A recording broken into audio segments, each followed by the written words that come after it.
গীত সংহিতা ষষ্ঠ অধ্যায় বচন ১ থেকে ১০ পর্যন্ত। হে প্রভু, ক্রুদ্ধ অবস্থায় আমাকে সংশোধন করবেন না, মহাক্রোধে আমাকে শাস্তি দেবেন না।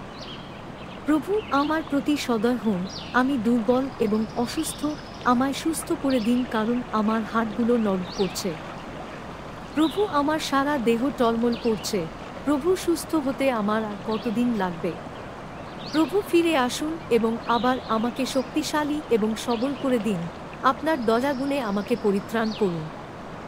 মৃত লোকরা তাদের কবরে আপনাকে স্মরণ করে না, মানুষ মৃত্যুর মুখে এসেও আপনার প্রশংসা করে না, তাই আমায় সুস্থ করে দিন। হে প্রভু, সারা রাত ধরে প্রার্থনা করে আমি নিজেকে ক্ষয় করেছি, আমার চোখের জলে আমার বিছানা ভিজে গেছে।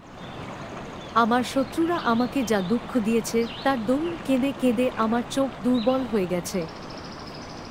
মন্দ লোকরা, তোমরা চলে যাও কেন? কারণ প্রভু আমার কান্না শুনেছেন। প্রভু আমার বিনতি শুনেছেন। প্রভু আমার প্রার্থনা গ্রহণ করেছেন এবং আমায় উত্তর দিয়েছেন।